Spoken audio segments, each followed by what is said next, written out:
Hello दोस्तों, आप सभी को प्रभु यीशु मसीह के नाम में जय मसीह की, परमेश्वर के नाम की स्तुति और महिमा हो। फिर से इस नए वीडियो के माध्यम से मैं आप सभी का स्वागत करता हूं। दोस्तों, आज का ये वीडियो खास करके उन मसीह भाई बहनों के लिए बहुत इंपॉर्टेंट है जो प्रभु यीशु मसीह पर विश्वास करते हैं। अगर आप एक मसीही व्यक्ति हैं और आप प्रभु यीशु मसीह पर विश्वास करते हैं तो आपको बाइबल आधारित कुछ बातों को जानना बहुत ही ज़्यादा ज़रूरी है। अक्सर ऐसा देखा जाता है कि हमारे बहुत सारे मसीह भाई बहन लोग हैं जो यीशु मसीह पर विश्वास तो करते हैं लेकिन बाइबल आधारित जीवन नहीं जी पाते हैं। कारण क्या है? कारण यह है कि कई बार बाइबल में कुछ ऐसी बातें लिखी होती हैं जिनको नहीं समझने के कारण हमारे बहुत सारे मसीह भाई बहन लोग गलत तरीके से एक मसीही जीवन जीते हैं। प्रभु यीशु मसीह पर विश्वास तो करते हैं लेकिन उसकी आज्ञाओं के अनुसार चल नहीं पाते हैं। तो आज का यह वीडियो उन लोगों के लिए खासकर है जो मसीह यीशु में विश्वास करते हैं और शादीशुदा हैं। अगर आपकी शादी हो चुकी है तो आज का ये वीडियो आपके लिए बहुत खास है, और अगर आपकी शादी अभी तक नहीं हुई है तो भी आज का ये वीडियो आपके लिए बहुत इंपॉर्टेंट होने वाला है, क्योंकि आज के इस वीडियो के माध्यम से मैं एक ऐसे विषय पर बात करने वाला हूं जिसके ऊपर बहुत सारे लोग बात नहीं करते हैं। बहुत सारे बाइबल वीडियोस आपको इंटरनेट पर मिलेंगे लेकिन ऐसे टॉपिक्स को लेकर अधिकतर लोग बात नहीं करते हैं। आज मैं बात करने वाला हूं उस विषय के ऊपर जो कि है एक पति पत्नी के रिश्ते के बारे में। बाइबल हमें बताती है कि परमेश्वर ने आदम और हव्वा को बनाकर उन्हें पति पत्नी की तरह रखा और उनको कुछ आज्ञाएं दी हैं। तो आज का टॉपिक क्या है? वो यही है,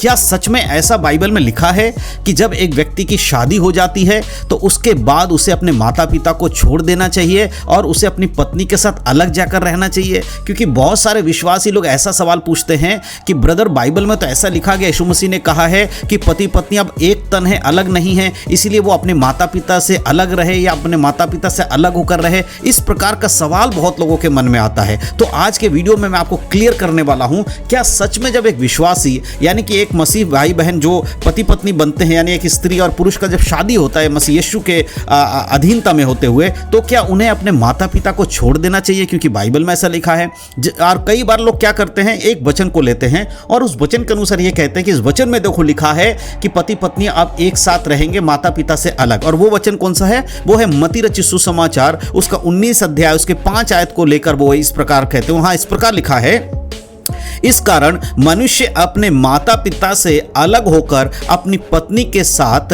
रहेगा और वो दो नहीं एक तन होंगे। इस वचन को लेकर बहुत सारे लोग बोलते हैं, देखो यहीं पे तो लिखा है कि बाइबल कहती है कि जब पति पत्नी की शादी होती है, यानी एक व्यक्ति की शादी हो जाता है तो उसे अपने माता पिता से अलग रहना चाहिए। आपके बाइबल में ऐसा लिखा हुआ है तो हमें अपने माता पिता को छोड़ देना चाहिए क्या? नहीं मेरे प्रियो, आज इस वचन को सही मायने में आपको समझने की आवश्यकता है। जब आप बाइबल से कुछ पढ़ते हैं तो उसके संदर्भ को, उसके कॉन्टेक्स्ट को पढ़ना आपके लिए बहुत जरूरी है। अगर आप एक वचन लेकर ये सोचेंगे कि यहां ऐसा लिखा है वैसे ऐसा ही होने वाला है, लेकिन ऐसा नहीं है।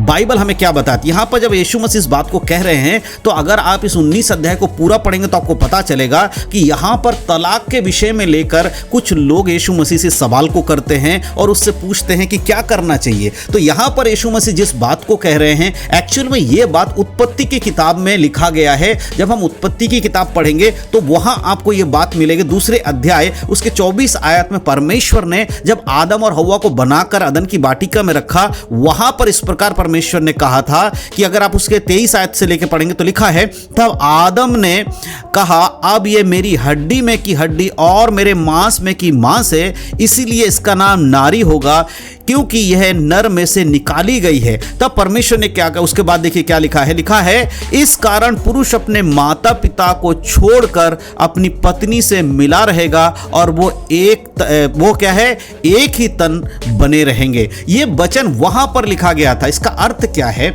इसका अर्थ अगर आपको समझना है तो इसका मतलब ये नहीं है कि पति पत्नी की जब शादी हो जाती है तो वो अपने बुजुर्ग माता पिता को छोड़कर पति पत्नी अलग रहें। ऐसा बाइबल नहीं बताती है। यहां पर बाइबल बताती कि जो बेटा अब तक वो अपने माता पिता के साथ रहता था, उन्हीं के नाम से जाना पहचाना जाता था, अब उसकी शादी होने के कारण एक नया परिवार जुड़ गया है। अब एक फैमिली बन गई, एक नया परिवार की स्थापना कर दी गई है, क्योंकि उनके माता पिता जो थे उनका परिवार जब तक साथ में था, क्योंकि वो शादीशुदा नहीं था, अब उसकी शादी होने के बाद उसका खुद का एक परिवार हो गया है। इसीलिए वो अपने माता पिता के उस परिवार से अलग होकर एक नए परिवार में प्रवेश कर रहा है। अब उसकी पत्नी है, वो पति है, कुछ दिन बाद उसके बच्चे होंगे। तो जिस प्रकार उसके माता पिता उसके साथ थे, अब इसका भी एक परिवार होगा। इसीलिए यहां इस शब्द का इस्तेमाल किया गया है। इसका यह मतलब नहीं है जहां लिखा है कि पति पत्नी अलग रहेंगे, माता माता पिता को छोड़ देंगे तो माता पिता का कोई आपसे रिश्ता नहीं, आप उनको त्याग दो, उनको छोड़ के चले जाओ, ऐसा बाइबल नहीं बताती है। परंतु इसका अर्थ यह है विवाह के बाद पति और पत्नी एक नई जो एक परिवार में आ जाते हैं और अब उनकी पहचान बेटे और बेटी के रूप में नहीं परंतु पति पत्नी के रूप में होना शुरू हो जाता है। इसका मतलब क्या है कि प्राथमिकता अब पति पत्नी के संबंध को दी जाएगी, यह है यहां पर मतलब। और आत्मिक रूप से अगर आप इसको समझेंगे तो सब कुछ मिलाकर जो आप समझना कि सब तन जो कहते हैं ना, दो तन नहीं परंतु अब एक तन हो गए हैं, उसको दिखाता है कि व्यवहारिक रूप से अब क्या है, ये एक शरीर बन गए हैं और ये एक साथ रहेंगे। इस बात को समझना है। इसका अर्थ ये नहीं है कि माता पिता को छोड़ दो और उनसे कोई मतलब मत रखो और उनका देख रेख मत करो, ऐसा बाइबल नहीं बताती है।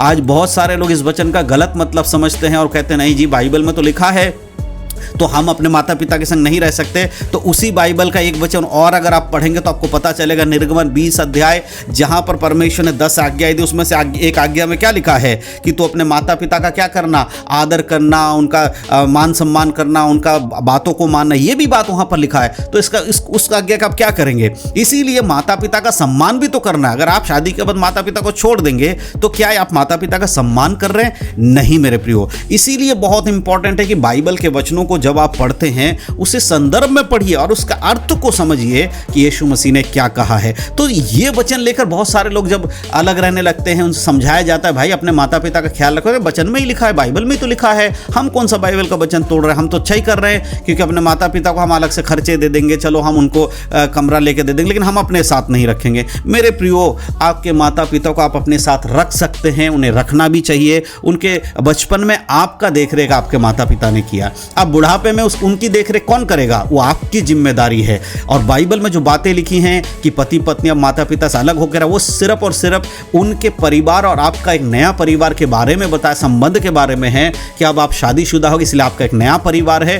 अब आप उस परिवार के मुखिया के रूप में या उस परिवार के गार्जियन या उस परिवार के सदस्य के रूप में जाने जाएंगे। आपके माता पिता के संग जो आपका सदस्यता था अब आपके नया खुद का हो गया है। ये सिर्फ वहां मतलब है। इसका अर्थ ये नहीं है कि आप माता पिता को छोड़ दीजिए और अपने मर्जी से जैसे मर्जी जिए। नहीं मेरे प्रियो, बाइबल हमें इस बात को बहुत ही गहराई से समझाती है कि माता पिता को, एक बेटे को, एक बहू को उनका देखभाल करना चाहिए। जो व्यक्ति अपने माता पिता का देखभाल नहीं कर रहा है वो परमेश्वर के वचन के अनुसार गलत है। और कभी भी अगर आपको ऐसा है कि कई बार ऐसा होता है छोटे घर में रहते हैं, शादी के बाद घर चेंज करते हैं, वो अलग बात है कि परिवार से अलग होकर अलग घर में रह रहे हैं, लेकिन इसका यह मतलब नहीं कि माता पिता से रिश्ता तोड़ दिया जाए, माता पिता का देखभाल ना किया जाए, उनका खोज खबर ना लिया जाए। ये कतई बाइबल नहीं कहती है। लेकिन अगर छोटे घर में है या परिवार बड़ा है, कहीं और जाके रहना है तो कोई प्रॉब्लम नहीं है, लेकिन संबंध आप दोनों का, पति पत्नी का और माता पिता का एक साथ होना जरूरी है।